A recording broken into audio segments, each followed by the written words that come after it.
সময়টারে কাজে লাগাও। দুনিয়ার লাইনেও যারা কাজে লাগাইছে তারা দামি হয়ে গেছে, কথা ঠিক না? এ যুবক, তোমার মতো যুবক স্কুলে পড়ে, কলেজে পড়ে, ভার্সিটিতে পড়ে, doctor, professor, engineer, OC, DC, SP, MP, মন্ত্রীর অভাব নাই।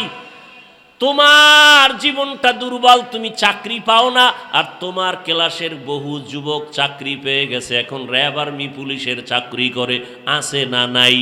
কারণটা কি রে বাবা? ওরা সময়টারে কাজে লাগাইয়া অপচয় নষ্ট করে নেয়। তোর মতো যদি মোবাইলে গুনাহ করে কাটাইতো, লেখাপড়া না করতো, কপালে জীবনে চাকরি হতো না, কথা ঠিক নেই? ও আমার যুবক বাবারা, যারা সময়টারে কাজে লাগাইছে তারাই কিন্তু এসপির চেয়ারে বসা, ডিসির চেয়ারে বসা, তারাই কিন্তু এমপি হয়, তারা মন্ত্রী হয়, তারা ডাক্তার, তারা প্রফেসর, তারা ইঞ্জিনিয়ার। সময়টারে কাজে লাগাইছে। আর এখন সময়টারে কাজে লাগায় আমরা যুবকরা মোবাইল নিয়ে, না হুজুর সময় একটু অপচয় হয় না, 1 সেকেন্ড অপচয় করি না, সারা রাত মোবাইলে আকাম চলে। আল্লাহ হেদায়েত দান করুন, আল্লাহ হেদায়েত দান করুন। এই যুবকেরা, কবি নজরুলের কত গুণগান গাও। তোমার মতো যদি গুনাহ করত, কবি নজরুল ইতিহাসের পাতায় আসতো না। ডাক্তার জাকির নায়েকের কে না জানে এই এলাকায়? নাম জানেন না ডাক্তার জাকির নায়েক? সম্মান আছে না নাই? টাকার গরমে, ক্ষমতার গরম না। আমি যে এতক্ষণ কষ্ট হয় কথা বলতে বয়ান করি, কিন্তু একবারও বলি নাই আমার কলিজার যুবক স্কুলে তালা দিয়া মাদ্রাসায় যাও বলছি? বলি নাই। তাবলিগে যাও, পীরের কাছে যাও, কওমি মাদ্রাসায় যাও, আমার মতো হুজুর হয়ে পাগড়ি লাগাও বলি নাই। বরং আমি সারা বাংলাদেশে আমার যুবকদের সুন্দর একটা আওয়াজ দেই, আমার কলিজা দিয়া বলি, যুবক স্কুলে পড়ো ধন্যবাদ, আমি দোয়া করে যাই, তুমি কলেজে পড়ো দোয়া করি, ডাক্তার হও, ইঞ্জিনিয়ার হও, প্রফেসর হও, আমি দোয়া করি তুমি একজন ওসি, ডিসি, এসপি হও। কিন্তু একটা ছোট দাবি, বেয়াদব হইও না। কি হইও না? সারা বাংলাদেশে আমার এই কথাগুলো কমন বলতেই থাকি, বেয়াদব হইও না।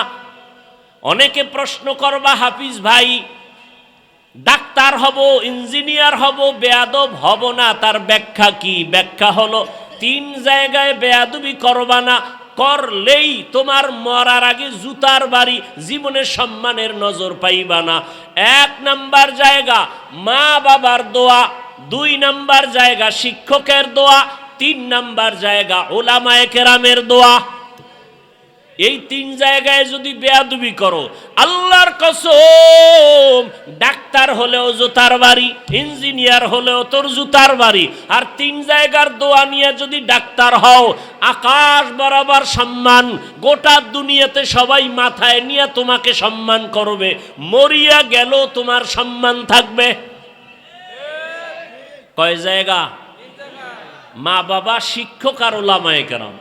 এই জন্যই তো ডাক্তার জাকির নায়েকের এত সুনাম। আরামগো সোনার বাংলার ডাক্তার তাসনিমা নাসরিন, সেও এমবিবিএস ডাক্তার, কিন্তু কপাল এত খারাপ, মরলেও তার লাশটায় জমিনে আসার কোনো সম্ভাবনা নেই। শুধু একটাই কারণ, আল্লাহর সাথে, কোরআনের সাথে, আলেমদের সাথে বেয়াদবি করেছে, বোরকার বিরোধিতা করেছে। কিন্তু মুসলমানের আন্দোলন যখন শুরু হয়েছে, তাসনিমা সে বোরকা পরিয়াই পালায়ন করেছিল। এর নাম কপাল। ডাক্তার হও, বেয়াদব হয় না, ইঞ্জিনিয়ার হও, বেয়াদব হয় না, মা বাবার অভিশাপ নিও না, শিক্ষকের বরদোয়া নিও না, আলেমদের বরদোয়া নিও না, কপাল পুড়ে যাবে মরার আগেই। আমি রাস্তায় চলি সারা রাত 12 মাস, মাঝে মাঝে কিছু উলঙ্গ পাগল দেখি ইংলিশে কথা কয়। যুবক পাগল আবার ইংলিশ কয় কেন? ও আলাদা কি কোচিং করে কোথাও ইংলিশ? না, ভেবে ভেবে পাইলাম যে আসলে একটা ভালো ছাত্র ছিল স্কুল কলেজের, বেয়াদবি করে অভিশাপ পাইয়া পাগল হয়ে গেছে। এই যুবক, এরম পাগল নাই? পাগল হইতে কি তোমার গল্লা কাটতে হবে? তোমার ব্রেনের একটা তার উল্টা হয়ে গেলে তুমি পাগল, কথা কাউকে চিনবা না, শেষ, কারবার শেষ। 3 জায়গার দোয়া নাও, কসম আল্লাহ, তোমার ডাক্তার ইঞ্জিনিয়ার হলো সর্বোচ্চ সম্মান আল্লাহ দিবেন, মরার আগেই দেখবা সম্মান। আর যদি এই 3 জায়গায় বেয়াদবি করো, তুমি যাই হও না কেন, মাওলানা হলেও তোমার কপালে শনি আছে, জুতার বাড়ি আছে। বড় কঠিন জিনিস। এইবার যুবক বাবারা অনুরোধ করে বলছি, রে যুবক, তুমি যুবক স্কুলে পড়ো, ডাক্তারি পড়ো, ইঞ্জিনিয়ারিং পড়ো, ওখানে থাইকা আদওয়ালা হইয়া নবীর আদর্শ মেনে চলো, দেখবা জীবন সুন্দর হবে। ও উজিরপুরের যুবক বাবারা, আমাকে একটু জবানটা খুলে জ্ঞান খাটায় জবাব দাও। তোমার মতো যুবক স্কুল কলেজে পড়িয়াও নামাজ পড়ে, সত্য বলো আসেনি? তোমার পাও 2টা হাত রেখে বলি, বলো তুমি কেন পারো না? তোমার উপরে না জানি কার বদদোয়া লাগছে। তোমার মতো যুবক doctor, professor, engineer, RAB, army, police, বিডিআরের চাকরি করে, নামাজি আছে না নাই? তুমি কেন পারো না? তোমার মতো যুবক জেনারেল লাইনে পড়ে, রাস্তায় গাড়ি চালায়, নামাজ ছাড়ে না, বলো যুবক তুমি কেন পারো না? তোমার মতো যুবক সন্তান জেনারেল লাইনে পড়ে, ওই ওসি ডিসিএসপি নামাজি অভাব নাই, তুমি কেন পারো না রে বাবা? আমি তো চাই তুমি ডিসি হইয়া নামাজ পড়বা, আর আমাদের চিৎকার দেওয়ার প্রয়োজন হবে না। তুমি এমপি হও, নামাজ পড়ো, তুমি ব্যবসা করো, নামাজ পড়ো, তুমি চাকরি করো, নামাজ পড়ো, জীবনটা তোমার ধন্য হয়ে যাবে। ও যুবক আল্লাহর গোলাম, এখনো সময় আছে, তওবা করে নাও। ও পর্দার আড়ালের মা বোনেরা, কয়দিন আর দুনিয়াতে বাহাদুরের মতো চলবেন? এই এলাকায় আপনাদের মতো কত মা, কত বোন এখনো আছে, পর্দা করে, নামাজ পড়ে, এমন মহিলা আছে না নাই? ভিন্ন মা বোনেরা যারা মাইকের আওয়াজ শুনতেছেন, আপনাদেরকে বলে যাই, আপনারা কেন নামাজ পড়তে পারবেন না, পর্দা রক্ষা করে চলতে পারবেন না? সন্তানদের যত বয়ান শুনাইলাম, মা আপনার দোয়া না থাকলে এগুলো হবে না। মা বাবা গাছ ভালো হলে ফল যেমন ভালো হয়, মা বাবার চরিত্র আদর্শ ভালো হলে সন্তানও ভালো হবে। এই দুনিয়াতে যত ভালো ভালো সন্তান আছে, মায়ের অবদানের কারণে। মায়ের আদর্শ ভালো, সন্তানের আদর্শ ভালো। ও পর্দার আড়ালের আম্মা জানেরা, আপনারা নবী না, নবীদের মায়ের মতোই তো আপনারা মা। আপনারা তো হাফেজে কোরআনের মায়ের মতোই তো মা। আজকে এই মাহফিলের স্টেজে কয়জনকে পাগড়ি দিল? 30 জন। চিন্তা করতে পারেন এদের মা বাবার জীবন কত ধন্য, এদের মা বাবার অন্তরে কত ঈদের আনন্দের থেকেও বেশি আনন্দ। ও বাবারা, ও আম্মা জানেরা, আমি আপনাকে তো বলি নাই যে হাফেজে কোরআন বানাতেই হবে। আমি তো বলে গেলাম ডাক্তার বানান, তবে আগে কোরআনটা পড়ায়া দেন। দেখবেন সন্তান ডাক্তারি করবে, রুগী দেখবে, কোরআন তেলাওয়াত করবে, নামাজ পড়বে, মা বাবার জন্য দোয়া করবে। এটাই আমার উদ্দেশ্য। ও আম্মা জানেরা, এখনো সময় আছে, তওবা করেন। আপনার মতো মা যদি নামাজ পড়ে, আপনারা পারেন না কেন? সন্তানটাকে এখনো সময় আছে, আদর্শওয়ালা বানায় যান। সন্তানকে যদি ভালো বানায় যেতে পারেন, এক সময় সন্তান দোয়া করবে, আমার আব্বা আম্মার কারণে আমি ডাক্তার হইয়াও কোরআন পড়া ভুলি নাই, নামাজ ছাড়ি নাই। মা বাবার আদর্শ ভালো ছিল, কখনো মা বাবা মোবাইলে উল্টা পাল্টা করে নাই, সময় নষ্ট করে নাই। আমার মা বাবা মিলেমিশে চলতো, কখনো ঝগড়া করে নাই। আর মা বাবারা যদি আপনারা পরস্পরে আদর্শ নষ্ট করে চলেন, সন্তান যদি খারাপ হয়, এক সময় ধিক্কার দিয়া বলবে আমার মা বাবার আদর্শ খারাপ ছিল, এজন্য আমরা ভালো হতে পারি নাই। মা বাবাকে গালি দিত, বাবায় মাকে গালি দিত, বলবে না? মা বাবা মোবাইল নিয়ে পড়ে থাকতো, বাবায় বেগানার দিকে তাকাইতো, মা ভিন পুরুষ নিয়ে চলাফেরা করত। আমার মা বাবার কারণে আমি ভালো হতে পারি নাই। মা বাবা নামাজের কথা বলে নাই, নিজেরাও নামাজ পড়ে নাই। মা বাবা আমাকে আদর্শ শিখায় নাই, নিজেরাও আদর্শের উপরে চলে নাই।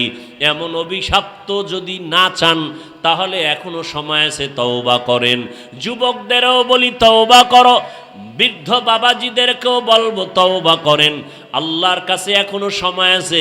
আপনাদের মতো কত বুড়ারা মসজিদে গিয়া 5 ওয়াক্ত নামাজ পড়ে লাঠি হাতে নিয়ে মসজিদে যায়, আপনারা কেন পারবেন না?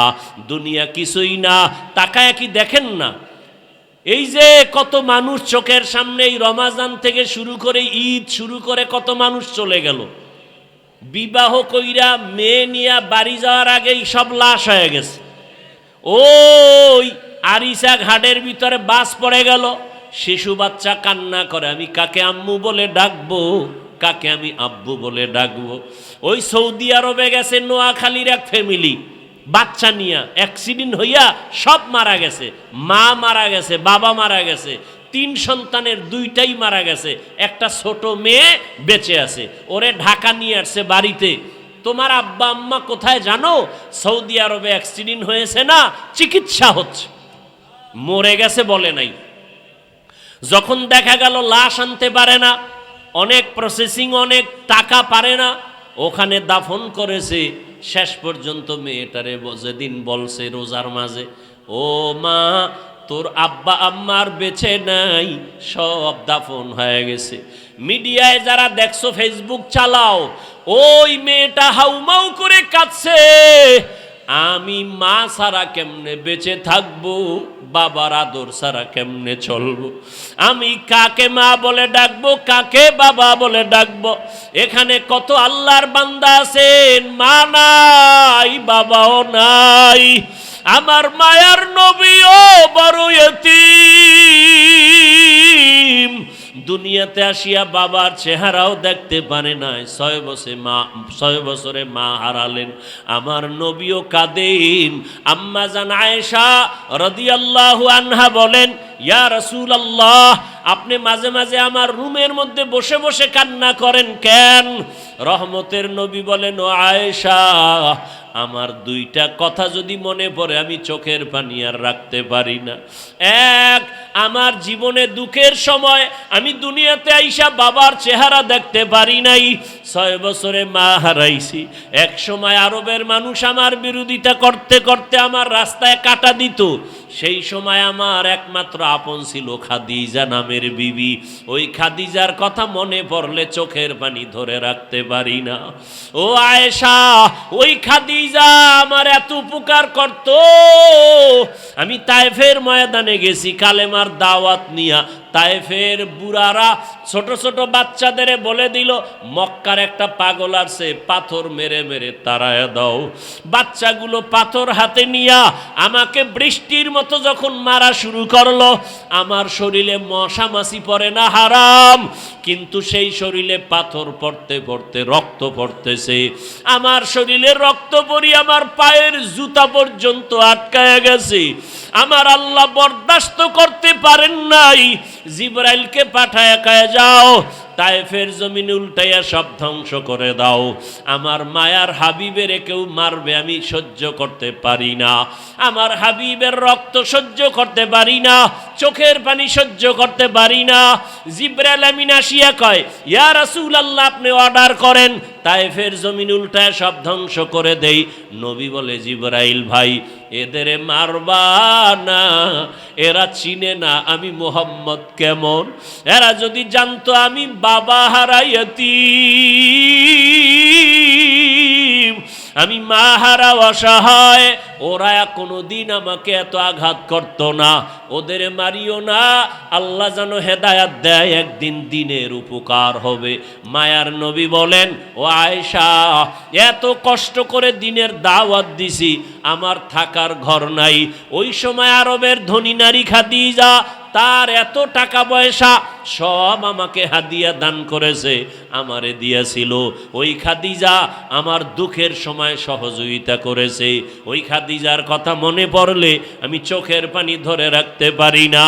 ও নবীর আশিক উম্মতের দল, ও আমার যুবক বাবারা, বৃদ্ধ বাবাজি, পর্দার আড়ালের মা বোনেরা, এই মা বাবাকে যারা এখনো হারাইয়া এই ময়দানে আসছেন, আল্লাহর কাছে 2 ফোঁটা চোখের পানি ছেড়ে কান্না করেন। ঈদের দিন কত মানুষ আনন্দ করেছে, কিন্তু যার মা নাই বাবা নাই ডানে বামে তাকাইছে আর চোখের পানি ফেলছে। মা থাকলে আমারে কত আদর করত, বাবা থাকলে টেলিফোন করে খবর নিত আর দোয়া করত।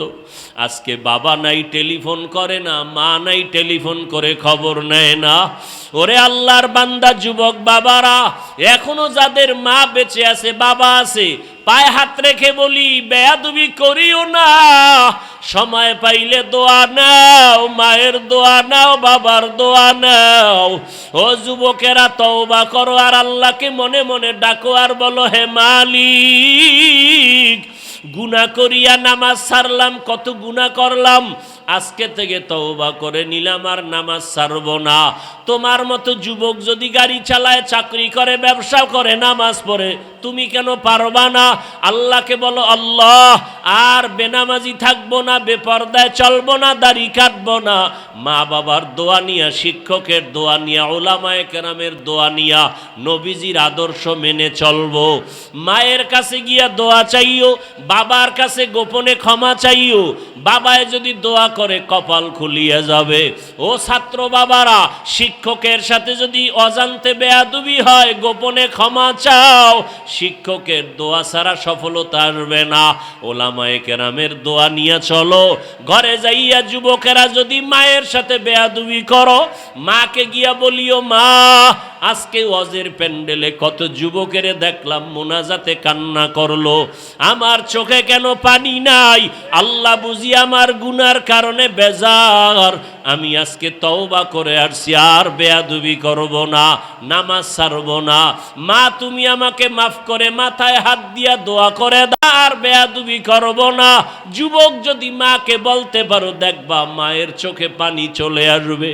মা তোমারে ডাকবে আর বলবে, বাবা আয়। মাথায় হাতটা দিয়া কাঁদবে আর বলবে, ও আরশে আজিমের মালিক, আমার সন্তানটাকে তুমি মাফ করে দাও, দিনের জন্য কবুল করে নাও।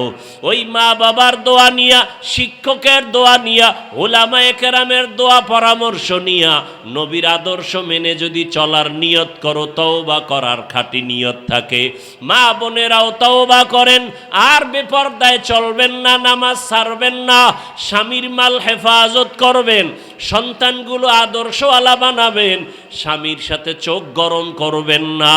স্বামী বাজারে বাহিরে গিয়া কত পরিশ্রম করে কামাই রুজি করে আপনাকে আরামে ঘুম পাড়ায়, খানার আয়োজন করে, এগুলো যদি জানতেন কষ্ট দিতেন না। এবং স্বামী হিসাবে যারা আছেন আপনারাও কিন্তু খেয়াল রাখতে হবে, ঘরের একটা নারী বাচ্চা নিয়ে কত কষ্ট করে, খানার পাকের ঘরে কত কষ্ট করে সংসারটাকে গুছায় রাখে। আল্লাহর মোহাব্বত নিয়ে তওবা করে সন্তানটাকে দুজনে মিলে আদর্শওয়ালা বানাবেন। নামাজ পড়ে পড়ে আল্লাহর কাছে দোয়া করবেন, আর বেনামাজি থাকবেন না, বেপরদায় চলবেন না। ও বৃদ্ধ বাবাজিরাও তওবা করেন, যুবকেরাও মনে মনে তওবা করো রে বাবা। যদি অন্তর তৈরি থাকে আর গুনাহ করবা না, আল্লাহর বিরুদ্ধে যাবা না, নবীর তরিকা মেনে চলবা, তওবার নিয়ত যদি থাকে, খাঁটি অন্তরে তওবার নিয়ত যাদের আছে, দুটো হাত আল্লাহকে দেখাইয়া দাও। আয় আল্লাহ হাতগুলো কবুল করে নেন, তওবা কবুল করে নেন, তওবার উপরে মজবুত হইয়া চলার তৌফিক দান করেন, আমিন। আলহামদুলিল্লাহি রাব্বিল আলামিন, ওয়াসসালাতু ওয়াসসালামু